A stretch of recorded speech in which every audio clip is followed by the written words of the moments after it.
Nation Capital Development Fund. And I actually would like to invite the free speaker for this session, Gareth Phillips from the African Development Bank, my colleague and dear friend Kautar, and Dr. Antwi from Ghana to join the stage.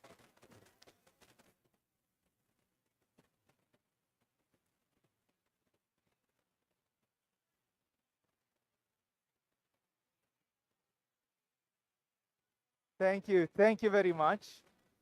I encourage to put the headphones on. So allow me to provide some initial remarks to clarify what's the aim of this event. What? As you prefer, I'm also a loudspeaker as an Italian myself. We speak loudly, so of course we are all here at the COP30 being the implementation COP. No, what countries really need is more transaction-ready solutions rather than new declarations or guidances. We've come to the end of this new cycle of updating NDCs. NDCs are a great policy tool. They provide guidance, they highlight the national priorities, but implementation requires capital. And the current finance flows, as most of us or all of us knows, are not aligned with what countries need. There's been a very interesting document published by UNEP before the start of the COP, the Adaptation Gap Report. What UNEP and the UN system have highlighted is that developing countries will need by 2030 between $310 and $365 billion annually for adaptation alone.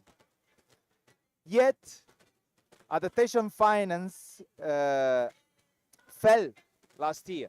It went from $28 billion to 26. And even the broader 300 billion climate finance commitment agreed last year in Baku has no dedicated adaptation share and remains largely mitigation focused. So in addition to these, many African countries and many African economies face tightening fiscal space and rising debts. And non-concessional climate finance loans are increasing the pressure to African economies. So we know, and this is an acknowledgement of the COP process and of COP30, that public finance will never be sufficient. In order for us to close the NDC gap and the adaptation gap, we require risk-absorbing capital, it will require guarantees, further loss tranches, local currency structures, and country-led systems that can make projects viable and investable. In terms of the adaptation finance gap that I mentioned before, the current private adaptation flows are even less. They're just $5 billion annually, far below the potential. We at UNCDF, we believe that mobilization is not blocked by lack of interest, but by risk, structure, and pipeline quality. There are adaptation, though. There are opportunities, though, in the risking and in strengthening local systems. Adaptation, unlike mitigation, is very local and it's complex to measure. It's not based on hardware alone, and it's very locally based. And we have strong national and subnational systems, such as the mechanism led by UNCDF called Local Climate Adaptive Living Facility, and initiatives like the ADB mechanism, spearheaded by the African Development Bank, that provide way forward to turn climate plans, NAP goals, NDC goals, into investment opportunities, investment led by local governments, by subnational entities that can close this gap. There's a clear adaptation economic rationale for this. There's a recently published WRI study shows that $1 invested in adaptation can yield over $10 in benefit over time. With this, this session wants to really learn about existing initiatives, particularly in the case of Ghana, which has been a champion of local since the very early stage. And I really want to thank Dr. Antwi for having taken the leadership in pushing local over the years. We've also have Gareth Phillips from the African Development Bank. And last but not least, of course, we will hear from my friend and colleague Kautar about the role of UNCDF as the UN catalytic finance entity for the world's most vulnerable economies. But allow me to start directly into the discussion. I'll actually ask first the African Development Bank, then followed by EPA from Ghana, and then by UNCDF to start. Dr. Antwi, what I would like to ask you is your experience on, of course, on local adaptation. What are the needs of Ghana? What has been the experience with local and other initiatives? And how Ghana is considering to engage private sector, to engage development finance into the mix to close the adaptation gap. Dr. Antwi, to you. Yeah, sorry. You're right. I would actually ask Gareth to start on the adaptation-based mechanism. Dr. Antwi. Thank you. Yes, okay. Thank you very much indeed. So can you hear me okay? Thank you. My name is Gareth Phillips. I work for the African Development Bank. And for the past few years now, we've been working on developing a non-market approach called the adaptation benefits mechanism. So I'll talk to you a little bit about it. I've got a little brochure here as well, which you're very welcome to take, that explains some of the basic principles. So the starting point is very interesting. Damiano talked about $1 of investment in adaptation can yield $10 of returns. It's very clear to understand that this is economic returns. We know many adaptation projects yield very strong economic returns, but not financial returns. So economic returns are public goods, but they don't pay your pension. You need financial returns to pay your pension. And that's why nobody invests in adaptation projects, because although they're very good for the people that receive them and they help the communities, you don't make any money back from them. So that is, and as a result of that, adaptation projects rely almost exclusively on grant finance. Now, there are some adaptation projects that give cash, making port infrastructure climate resilient, or supplying potable water in Morocco, for example, where there's a population who can afford to pay for water. Some of those things will yield returns, but you know, climate resilient agriculture, even though it helps the farmers, when you look at the revenues that they get, how far they are out, and you discount them back using a 15%, 20% interest rate for local currency, you can't finance a climate resilient agriculture project with those kinds of benefits. So we have tried, I think we're succeeding through the adaptation benefits mechanism to enable adaptation project developers to access a cash flow through the creation of what we call certified adaptation benefits. Now, it's a little bit like carbon credits or mitigation outcomes in the sense that under Article 6, you can create these new assets that you can sell to make your project viable or bankable. But Article 6.8, where the ABM sits, is what we call a non-market approach, and it brings with it some very important differences. A couple of those differences. Firstly, in the carbon markets, when you buy a carbon credit, you don't actually know how much of that price goes to the project developer. And in practice, a relatively small amount of it does. Most of it goes to a financier or an aggregator or a broker who has financed the project and is taking the carbon credits in return for their payment. So there's a big profit element built into the carbon markets. And I'm not saying that making a profit's bad, but we don't know how much of that money goes there. It's not very transparent, and it's not a very good use of climate finance. Under a non-market approach, we price the adaptation benefits such that the number of benefits that you're going to create multiplied by the price overcomes the financial barrier to the project. And that means that every single dollar you spend buying the adaptation benefit goes to the project developer. So if you need $1 million to buy to plant mangroves along a coastline, you're going to use that $1 million to buy the propagules, to pay the labor, to finance the loan that you've taken from a bank, and to do the transaction costs. And let's say you're going to plant 10,000 10 kilometers of mangroves, then we're going to define the adaptation benefit as, for example, 1 kilometer of mangroves established along the coastline, which means we've got 10 adaptation benefits for that project. So each adaptation benefit is going to cost $100,000. You might do a different project where you're providing potable water to a household, and each household, the adaptation benefit might cost $100. So the prices are completely different, but the point is all of the money that you spend goes towards overcoming the financial barrier, and what matters is the amount of money that you spend on the adaptation activity, and that's what we will add up, and we will have a figure that says we've mobilized $10 billion, $50 billion, $100 million of adaptation finance for genuine adaptation projects. So that's kind of in a nutshell the biggest difference between the market and the non-market approaches. But there's two other aspects now that I want to just touch on. We have two financing modalities for adaptation benefit projects. The first we call the ex-ante model, which is the traditional infrastructure model like you see in the carbon markets as well.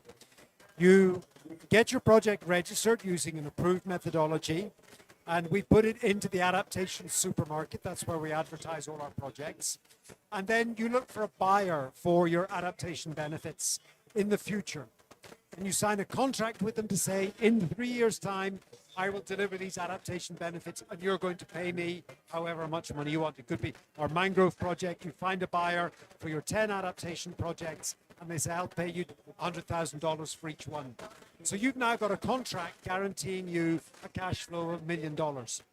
You can take that contract to the capital markets to borrow money. And you'll be able to borrow the money to build the project and then pay that money back when you sell your adaptation benefits. Okay, so that's like we do with a power purchase agreement for renewable energy projects. It's like you do with an emission reduction purchase agreement for a carbon project. And that gives adaptation project developers access to capital markets. And that is completely new. Hardly any adaptation projects can do that. So it suddenly unlocks the potential for adaptation projects, and all the instruments that we have for financing mitigation projects and other things can now become eligible. Sustainability-linked index bonds, green bonds, concessional debt, blended finance, guarantees, insurance products, and so on. All those things start to become available because you've got a cash flow. So that's the ex-ante model. We've also developed what we call an ex-post model. And this is very interesting. It is for projects that have already received a grant, for example, from the Adaptation Fund or the GCF. You've already implemented the project and you've already delivered adaptation benefits, inputs, outputs, outcomes that lead to long-term impacts. We can retrofit the ABM to those projects, generate certified adaptation benefits, put them into the supermarket for immediate sale to replenish the grant that you received from the GCF or the Adaptation Fund. When we get the money, we need to channel it back through the grant-giving body, who will continue to supervise it and so on. But what we've done is we've managed to break the link between an ODA-funded grant and we've provided a way of replenishing that grant using money from a different source, not relying on ODA grant. And that's also critical because we know ODA grant funding is decreasing. So these are the two instruments that we have. And now, to put these into the context then of meeting NDCs or National Adaptation Plan requirements, we know that the NDCs and they have a huge gap, you know, $350 billion gap in the money that's required. You can use our ex-ante financing modality for the projects in your NDC, the adaptation projects in your NDC or your National Adaptation Plan. You can create those as registered projects in our supermarket and put them out there to find buyers to finance the adaptation project. So it's a new way to finance an NDC or a NAP. The problem that we're lacking, as you'll have noticed, is the buyers. We don't have any buyers for adaptation benefits. And there's a very simple reason for that. And that is because developed country governments have not required emitters to do anything about adaptation. Developed country governments are trying to finance adaptation from their ODA budgets, and they're falling, and we know that that's a problem. And they're only giving 1/10 of the money that we need. Developed country governments have been very good at making emitters contribute towards mitigation. If you look at the EU emissions trading scheme, every allowance you buy in the EU emissions trading scheme costs 60 to 70 euros to emit a ton of CO2. So they're collecting a lot of money for mitigation, but they're not requiring emitters to do anything for adaptation. And yet, every ton of CO2 that we emit drives the need for adaptation. And so, we think that governments should tell emitters, look, we're going to have to regulate in the future. We're going to have to charge you for emissions. Take a few years to work out what works for you, and then we will consult with you and we will come up with regulation that levels the playing field so that everybody has to contribute. And my dream is that by 2030, emitters responsible for 25% of global emissions are required to spend $10 per ton of CO2 purchasing certified adaptation benefits. That would mobilize in excess of $100 billion of new money every year going directly to adaptation. And $100 billion would make a big dent on these gaps that we're talking about. It is the kind of step change that we need to see. But for that to happen, we need developed and maybe wealthy country governments to accept that they need to start charging for adaptation. No government wants to do that, but if we don't, this situation about adaptation is just going to get worse and worse. Thank you.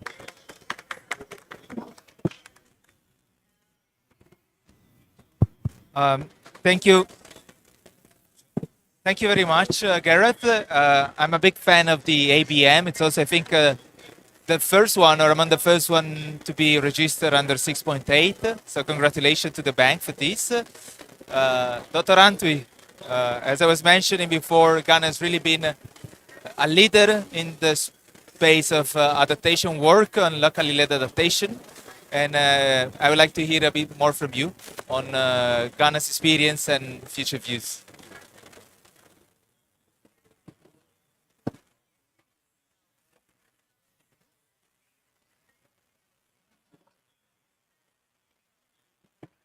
Thank you so much, Damiano, for the opportunity and the invitation for Ghana to be part of this panel session.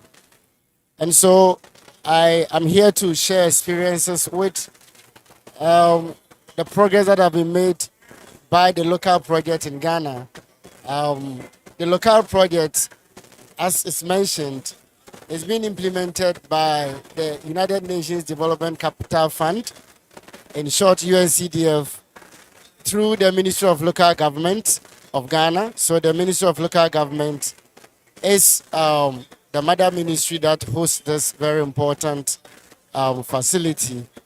And in collaboration, working with some core institutions like the Environmental Protection Authority, the EPA, which I work for, the National Development Planning Commission, the NDPC, and the Ministry of Finance as the lead collaborators. But there are other institutions that also support the implementation of the locale. The locale, as the name suggests, is actually addressing local adaptation needs of communities in Ghana. And the locale project, or the process, has been in Ghana, I think, since 2017. And since 2017, different interventions have been undertaken by the locale initiative. Currently, the locale initiative is being in 13 different assemblies. Yesterday, I mentioned this in Ghana's Day event that we had. So 13 different, we call them Metropolitan, Municipal, and District Assemblies. So that's our national structure. So MMDAs. And for these 13 MMDAs, they are found in 3 main regions of Ghana. So the Ashanti region, the Western region, and the Central region, mainly for these 13 assemblies. The initiative actually attracts support and then decide to be able to support assemblies in different activities, because the needs of these assemblies are not the same across the regions. Some have vulnerabilities in terms of flood conditions. Some have vulnerabilities in terms of water-related issues. Some also have vulnerabilities in terms of hazard that are disaster risk related issues that are associated with climate and so on and so forth. So the initiative over the years have actually done on ground projects like construction bridges or drainage systems, as we can put it, building capacities, also having water facilities for people, supporting market women, trying to build their capacity and then giving them support to be able to enhance their productivity and then their sales in different communities. In doing so, there have been also climate risk vulnerability assessment that is being conducted by the local initiative in 13 districts or assemblies. The essence of the climate vulnerability assessment is to understand the key vulnerabilities of these different localities, because they are not the same as I indicated. Some are battling with sea level rise, some are battling with dry conditions, some are battling with other flood-related conditions. So with the climate risk vulnerability assessment, you'll be able to understand the key vulnerabilities or hazards within specific geographical locations. And this will help the assemblies to be able to provide evidence-based planning, so that the planning that they are doing, because the assemblies have a very innovative planning system that cycles every 4 years based on government objectives and then priorities. And so the medium-term plans has to be also be able to take on board climate-related challenges, because whether we like it or not, climate change has now become a key issue, and we need to be able to exemplify this in their day-to-day planning activities. And this, the local initiative is supporting 13 assemblies to do. The local initiative also at the local level has been able to build quite a number of capacities. I've had the opportunity to be one of the facilitators and then also technical support person. And there had been experience sharing lessons from one assembly to the other. They have also gone through trainings of how to conduct by themselves rapid risk assessment. It was being done for more than 3 different occasions at different training sessions. They have also been trained to have the capacity to be able to understand the challenges of the climate financing space. My good friend here talked a lot about adaptation as a social good. Adaptation is always difficult to sell in the market, and therefore developing even project proposals for assessing climate financing, you need to be able to develop what they call climate rationale. And it is always difficult to be able to do this. So they need certain capacities to be able to do that. The initiative has taken time to take these assemblies, the core staff, so the planning officers, the budget officers, the works officers. So the works officers, they call them engineers. They supervise almost all the fiscal development activities at the local level. And so it is important that they are drawn into this training, because they can be able to appreciate how climate change is impacting on the very work that they are supervising and how they can incorporate this in their activities. The budget officer, because they are in charge of the allocations of financing at the local level. And so it's important for them to also be trained to be able to understand, and they can incorporate this into their day-to-day planning activities. The planning officer, because he is the midfielder at the various departments. The assemblies have about 13 different departments at the local level. The planning officer brings together all their coordinating activities into a composite plan that is being implemented at the local level. And so these officers, and then they also bring on board gender-related activities. So this has been part of the capacity building processes. In terms of data, to be able to move this work forward, through the Ministry of Local Government, they have a platform that they call LISA. So the LISA means Local Information System for Climate Adaptation, that they have built, that actually gives them solid information about climate hazards at their locality and how this can be able to help them to project, knowing the current vulnerabilities and how to project into the future to do simple and then complex planning. So I think I'll stop here and then probably give the floor to others. If there's particular questions for me to come back, I'll be willing to handle that. Thank you. Thank you very much, Dr. Antwi. Again, really I want to thank you and EPA for your leadership over the last 8 years in implementing Local in Ghana.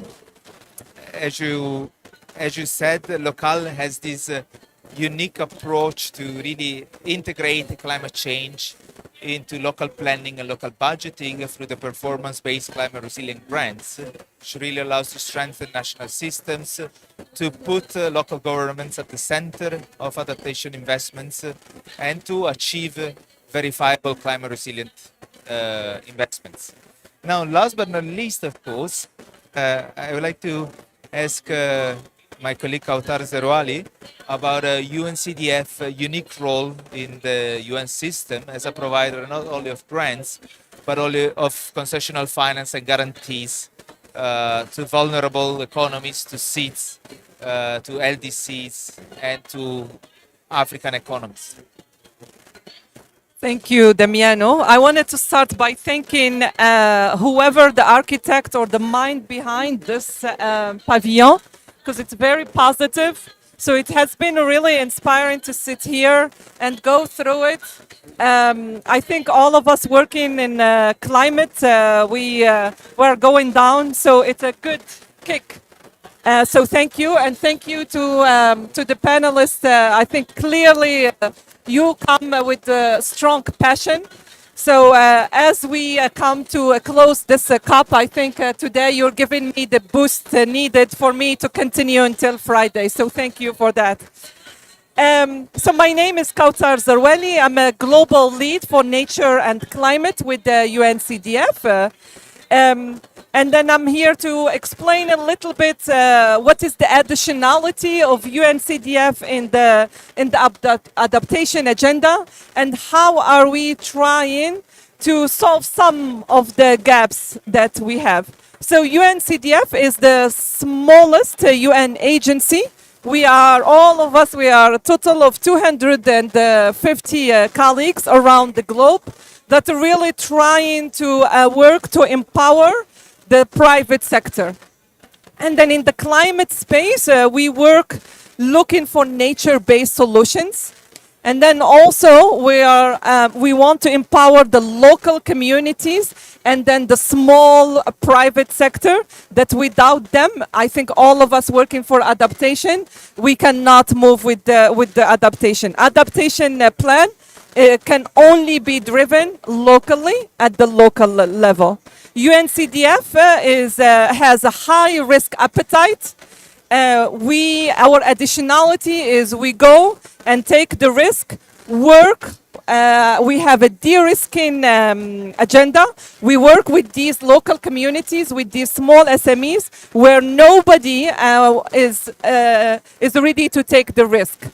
We provide technical assistance. We provide de-risking mechanisms, injection of the capital, from a blended finance mechanism. Our blended finance, it's really personalized to each of these SMEs that we work with, and then each of these government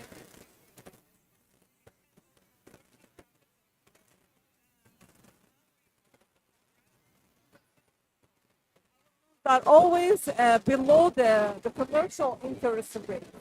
And for us, our sole purpose is to de-risk them and help these companies to become the green companies that they aspire to become, to help the local communities by creation of livelihood, and then help them with their adaptation agenda, and then unlock the capital for these SMEs and these sectors.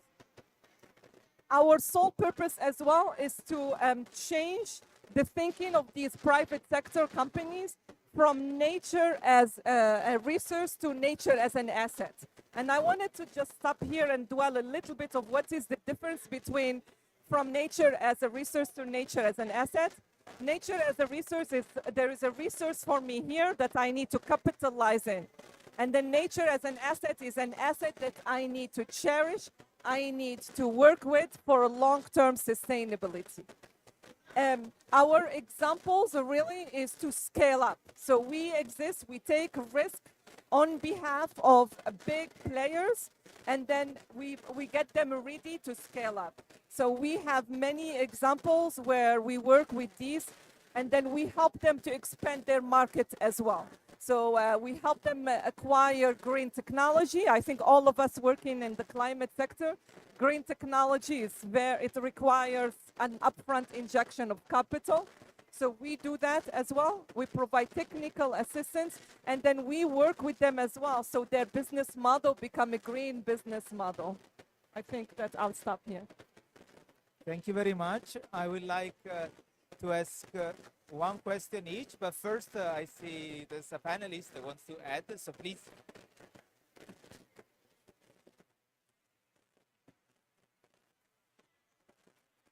Yeah, good afternoon. Name is Mr. Sam Mafai from the Gambia. I am running a green climate initiative called Plantation Nurseries. We specialize on propagation and distribution of climate resilient and drought-resistant seedlings for forest fruits and vegetable seedlings for smallholder farmers and communities in the Gambia. So actually we are on the restoration value chain. That is, we propagate nurseries and we also find seeds.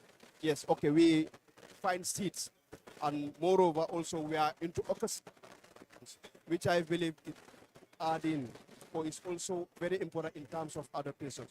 So we are a private sector in the Gambia, an SME, and one of the most challenging things that we found are in terms of especially SMEs, because we believe SMEs are the movers and seekers of any economy, and they also contribute to climate resilience. So access to funding, capacity building is a challenge. So with regards to the UNCDF, we have a UNCDF in the Gambia, and I believe it's interrelated with any UNCDF in different countries. So how is UNCDF working towards helping small, medium enterprises who are very active in climate action, adaptations, to have access to funding and capacity building? Thank you.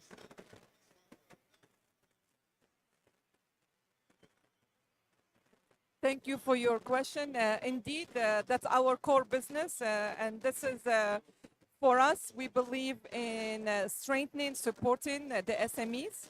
And as I said, our long-term objective is the sustainability of the SMEs, help these SMEs grow, create livelihood and job opportunities for their communities, but as well as support the national adaptation implementation plan.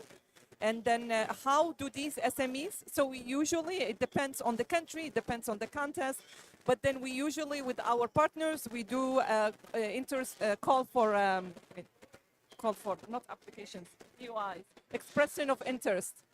So we do expression of interest. Usually it depends. It's sometimes globally, sometimes regionally, sometimes nationally. And then we call for these SMEs to apply, and then we work together. So they are always on our website, and then the cycle differs in terms of the countries, the sense of the project. Thank you very much, Kautar. I would also like to ask one follow-up questions to both Dr. Antwi and Gareth. Maybe to Gareth, if you can provide, I understand there are several methodologies approved under the ABM. And what's the kind of the typology of projects that you've been supporting so far? Maybe we can provide some direct example to this. And then to Dr. Antwi, how for the future, how do you visualize that the government of Ghana and EPA can engage financial intermediaries in supporting adaptation investments? Gareth, first to you.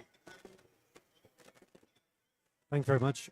So indeed, we have three methodologies that have been approved so far. The first related to cold storage for potatoes in Kenya.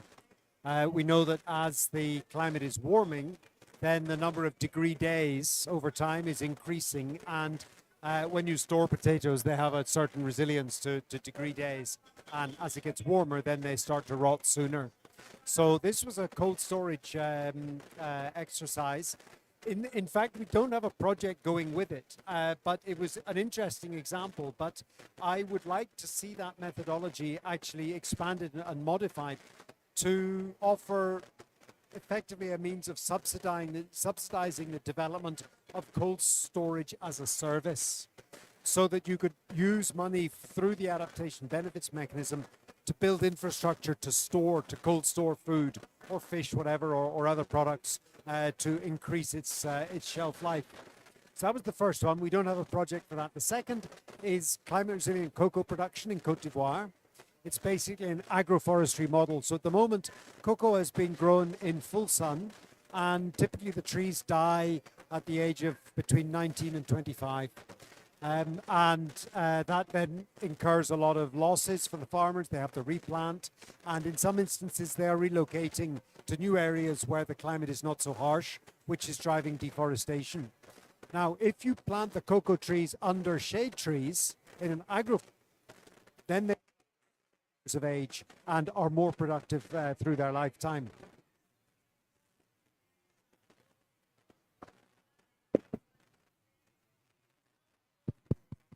Yep. So they're more productive through their lifetime. And in this case, the adaptation benefits mechanism is basically helping to cover the costs of that transition in technology for the farmers. They need additional money to buy the shade trees, to find some source of income during the time that the trees are maturing before they start yielding, and so on. And we can help them with those costs through the revenues that we can generate from the adaptation benefits mechanism. And that, of course, is very important for the confectionery industry, because they need to know that they have a secure source of cocoa in the future. We don't want to run out of chocolate in the world. So, and Cote d'Ivoire is the world's biggest exporter of cacao. So, and our third methodology relates to rapidly deployable flood defenses. This is a technology, it's called slam dam. It's actually very descriptive. It's a rubber sausage, you roll it out. They're about 5 meters long, you lay them end to end, and you pump them full of water. And they're about 1.10 meters high, and they can withstand flood water up to 1 meter. So you can put this out to quickly protect housing or infrastructure or agricultural land and so on from rising floods. And in this case, the revenues from the adaptation benefits will go to cover the cost of purchasing and training the operators in the use of this. And for example, we might issue adaptation benefits every time the flood defenses are deployed. And we might say after 10 deployments, then we would have generated enough adaptation benefits to pay off the investment. So after they've used it 10 times, the loan is then paid back. They don't get any more money, but the assumption is that the community has then seen the benefits of this, and they are now willing to work together to continue using them, to train other people, to keep them repaired and operational. So those are 3 projects, really nice, diverse examples. But we're very open because it's a results-based payment instrument where you get to define the results that you want to produce. And you need to find a buyer who's happy to pay for those. The buyer might have some influence. They might say, well, I'd rather you measure this or measure that. But there's a to and fro in that to then decide what best works for the developer, the buyer. The host country has to agree that that technology, as defined, contributes to their adaptation needs. And then we have a methodology panel that sits behind all that to ensure that it is scientifically credible and it's not used for greenwashing. Thank you. Okay, so regarding the future, I just want to indicate that for the initiative, it is going out to directly to remotest part of the country, so the local communities where these solutions are needed most. However, maybe in terms of scale, it is not reaching out to many people, many communities as it's supposed to be. And in terms of the sizes of the project, it might not be as it is wished by the communities. And so our future is to actually envisage a situation where we can look at replications and then upscaling. So replication means that the models that have worked very well in some communities can be replicated in other communities in other regions, because Ghana has over 261 MMDAs. The local model is currently being worked in 13. So 13 out of 261 is just a fraction. And so it's important that the good works that have been done within these 13 districts can be replicated in other districts. And within these 13 districts also, maybe there are very few communities that had the opportunity in the districts that benefited. We can also upscale in communities so that within the community, more people within the community can also benefit from that. That can only happen when you have reliable channel of financing to be able to do that.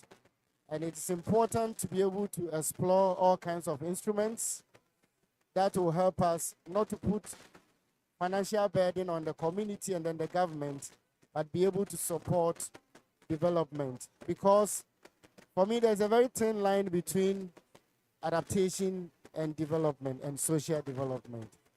And if you take them in sector by sector, education, water, agriculture, energy, name them. You can actually list them one by one. And it is about trying to put the climate resilient elements in these social development interventions to make them more lasting in communities. And this must be worked out very well. I understand that there's a very committed team in our country from the UNCDF side, and then also government is also committed because we have partnered very well.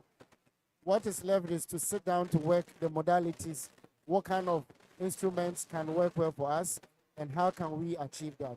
This is what we are looking out for, and I hope that our conversation will actually take this one forward to be able to drive home the needs of the people.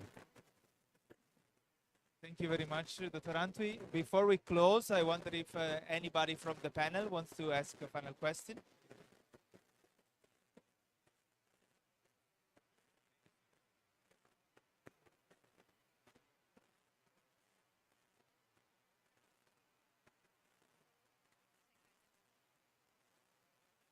Can you hear me? Yeah.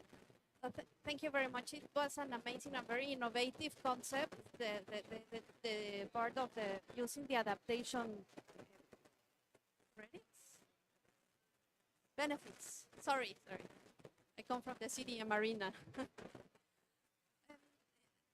It quite has like I would like to like insert the idea in a concept in which I'm related to. I come from Mexico. So for instance, I was imagining that this could be used for we have different NAMAs that are for years have been running, like the SME NAMA. So I was wondering if there could be sort of a relationship of using, like, I don't know, I'm just thinking out loud, to implement or to start running this modality with this NAMA that is already running.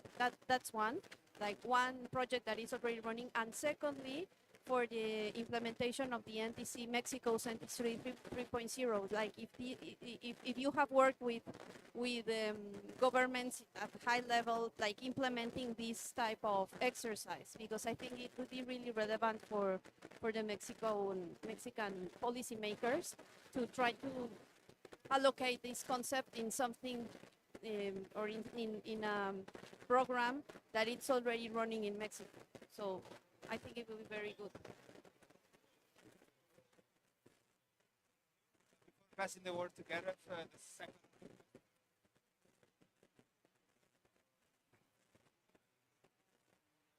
Just a quick question. Can you hear me? Yeah, okay. Just a question from the African Development Bank. That was a lot of information developed in rapid fire fashion. I don't know if we can get access to all that information somehow. Thank you. For my brother from Ghana, I know him, so I can get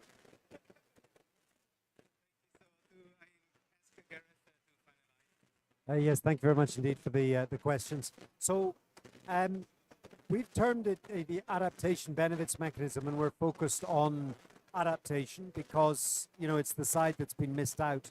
But you could equally well have a mitigation benefits mechanism that could use the same approach to finance mitigation, but without creating mitigation outcomes or carbon credits.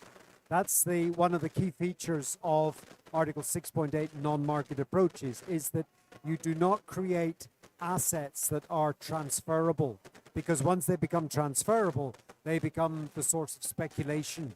And the origin of the non-market approach was really the Bolivian objection to commoditizing Mother Nature. That was a common argument during the CDM days of the Kyoto Protocol. So the non-market approaches really address this concern about commoditizing nature.